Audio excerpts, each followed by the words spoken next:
Pregnancy conceive करने के कितने दिन बाद आपको यूरिन प्रेगनेंसी टेस्ट करना चाहिए। देखिए फ्रेंड्स, कई बार आप लोग कंसीव तो कर लेते हो, लेकिन अगर आपको प्रेगनेंसी टेस्ट करने के बारे में सही से जानकारी अगर नहीं है तो कई बार आपको प्रेगनेंसी टेस्ट नेगेटिव देखने को मिलेगा, या तो फिर आपको प्रेगनेंसी टेस्ट में एक हल्की लाइन और एक डार्क लाइन देखने को मिलेंगी, या फिर कई बार ऐसा भी होगा कि आपको एक ही लाइन देखने को मिलेंगी। और ये फिर काफ़ी ज़्यादा चिंता का विषय बन जाता है, क्योंकि आप लोगों ने बहुत ही उम्मीद के साथ में प्रेगनेंसी टेस्ट किया है।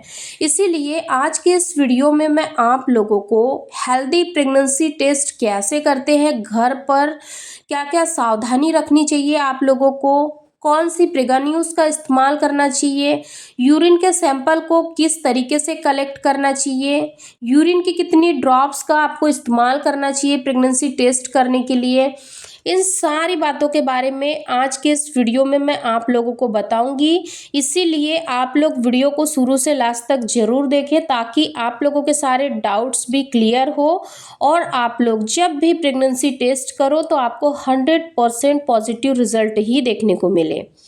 सबसे पहले ध्यान देने वाली ये बात होती है यहाँ पर कि आपके पीरियड्स का साइकिल किस तरीके से है। यानी कि आपका 28 दिन का पीरियड साइकिल है, 32 दिन का है, या फिर 45 दिन का है। क्योंकि जिस तरीके से आपका पीरियड का साइकिल होता है उसी तरीके से आपका ओव्यूलेशन का भी साइकिल होता है। क्योंकि जब महिलाएं ओव्यूलेट करती है उसी के दौरान उन लोगों को प्रेगनेंसी कंसीव होती है, और प्रेगनेंसी कंसीव होने के करीब 10 से 15 दिन के बाद महिलाओं के पीरियड मिस होते हैं। यानी कि अगर आपका 28 दिन के अंदर पीरियड आ जाता है तो 28वें दिन पे अगर आपका पीरियड नहीं आया तो आपको क्या करना है कि आपको 1 हफ्ते का इंतज़ार करना है। 1 हफ्ते के बाद में आपको मॉर्निंग की फर्स्ट यूरिन आपको कलेक्ट करनी है।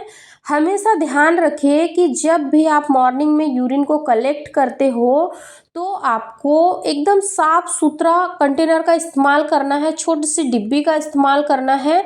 और आपको ये नहीं सोचना है कि जितनी मुझे यूरिन आ रही है उतनी पूरी यूरिन उस डिब्बे में कलेक्ट करूँ क्या, क्योंकि बहुत बार महिलाओं को ये भी भ्रम होता है कि अगर मैं पूरी यूरिन को एक साथ कलेक्ट नहीं करूँगी तो हो सकता मेरा रिजल्ट पॉजिटिव ना आए।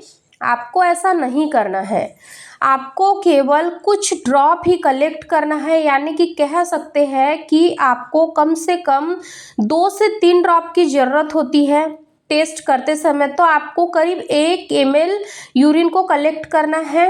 इसके बाद में जब आप प्रेगनेंसी टेस्ट कर रहे होते हो, जो आपने प्रेगान्यूज मार्केट से परचेस करके लाई है, सबसे पहले तो आप उसको देख लीजिए कि कहीं वो एक्सपायरी तो नहीं हुई है।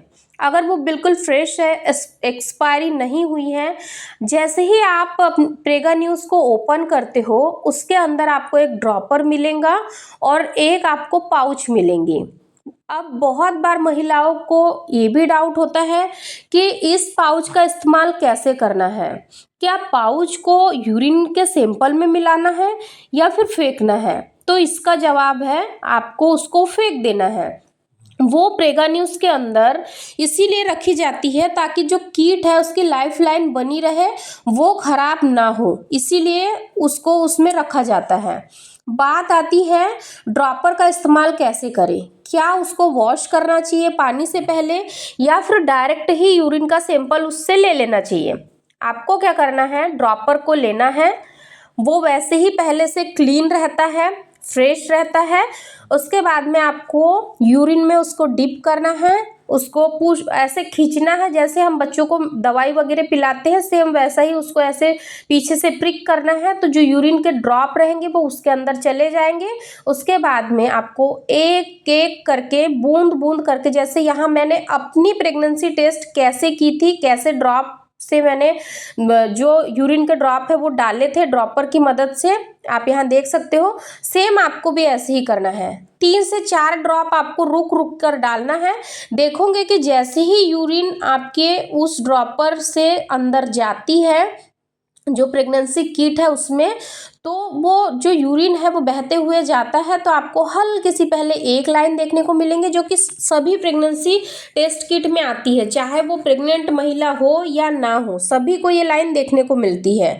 फिर अगर आप प्रेग्नेंट हो चुके हो तो ये यूरिन का जो सैंपल है वो आगे बढ़ेगा और फिर आपको सेकंड लाइन देखने को मिलेंगी। अगर आप प्रेग्नेंट नहीं हो तो ये लाइन आपको बिल्कुल भी देखने को नहीं मिलेंगी। अगर मान लीजिए कि आपने बहुत ही जल्दी प्रेगनेंसी टेस्ट कर लिया है, आपके यूरिन में एचसीजी का लेवल ज़्यादा नहीं बढ़ा है, तो जो ये लाइन होंगी वो हल्की सी लाइट पिंक नज़र आएंगी, लेकिन वो भी 100% श्योरिटी होती है कि आपने कंसीव किया है, क्योंकि जो नॉन प्रेग्नेंट महिलाओं की जो यूरिन का सैंपल होता है उससे अगर आप प्रेगनेंसी टेस्ट करोगे तो केवल आपको एक ही लाइन देखने को मिलेंगी, और जो प्रेग्नेंट महिलाओं की यूरिन से हम टेस्ट करेंगे तो आपको 2 लाइन देखने को मिलेंगी। यहाँ तक आपके सारे डाउट्स क्लियर हो गए। इसके आगे आपको क्या करना है, जैसे ही आपने किट में जो सैंपल को डाला था, यूरिन के सैंपल को, आपको वेट करना है 2 से 3 मिनट के अंदर आपको रिजल्ट देखने को मिल गए, आप 100% श्योर हो गए कि अब आपने कंसीव कर लिया है। नेक्स्ट स्टेप आपको क्या लेना है, सबसे पहले आपको यहाँ पर एक काम करना है कि कभी भी हड़बड़ाहट में या बहुत ज़्यादा एक्साइटेड होके, बहुत ज़्यादा खुश होके ये प्रेगनेंसी के गुड न्यूज़ को हर किसी के साथ शेयर नहीं करना है। कोशिश करिए कि अपने फैमिली में जो सबसे ज़्यादा आपके करीब है, यानी कि आपके पार्टनर, उनसे आपको शेयर करना है। आपकी फैमिली में आपकी सासू माँ है, आपकी मम्मी पापा है, उन लोगों तक ही आपको इस बात को शेयर करना है। इससे ज़्यादा लोगों तक आपको अभी बिल्कुल नहीं बताना है। वो इसीलिए नहीं बताना है क्योंकि जो स्टार्टिंग के 3 महीने होते हैं वो काफ़ी कॉम्प्लिकेटेड होते हैं, इसीलिए कई बार महिलाओं को स्टार्टिंग के 3 महीने में ही गर्भपात भी फेस करना पड़ता है। इसीलिए हमेशा कोशिश करिए कि स्टार्टिंग के 3 महीने जितना ज़्यादा से ज़्यादा हो सके अपने आप पर ध्यान दीजिए, अपनी केयर करिए, छोटी चीज़ों का ध्यान रखिए, टाइम से खाना खाइए, टाइम से नींद लीजिए, प्रॉपर पानी पीजिए, यानी कि आपको हर वो छोटी से छोटी चीज़ें यहाँ पर एक्टिव होके करनी है, जिससे कि आपके जो स्टार्टिंग के 3 महीने हैं वो बहुत ही स्मूथली निकले और आपको किसी भी प्रकार के कॉम्प्लिकेशंस देखने को ना मिले। इसलिए इन बातों का आप लोग ज़रूर ध्यान रखें। उम्मीद करती हूँ कि आज का ये वीडियो आप लोगों को ज़रूर पसंद आया होगा। अगर वीडियो पसंद आया तो लाइक शेयर ज़रूर कर दीजिए, चैनल को भी सब्सक्राइब कर दीजिए, क्योंकि मैं ऐसे ही इन्फॉर्मेटिव वीडियोस आप लोगों के लिए डेली लेके आऊँगी। अगर आप लोगों को प्रेगनेंसी कंसीव हो जाती है, आपके अनुभव क्या थे प्रेगनेंसी टेस्ट करते समय, उन अनुभवों को आप लोग हमारे साथ ज़रूर शेयर करिए। मुझे बहुत खुशी होंगी जब आप लोग ये कमेंट्स करोगे कि जब आपने प्रेगनेंसी टेस्ट किया था तो आपके मन में कितनी ज़्यादा एक्साइटमेंट थी, कितना डर था कि प्रेगनेंसी टेस्ट पॉजिटिव आएगा या नेगेटिव। तो उम्मीद करूँगी कि आप लोग अपने वैल्यूबल फीडबैक हमारे साथ ज़रूर शेयर करेंगे। धन्यवाद।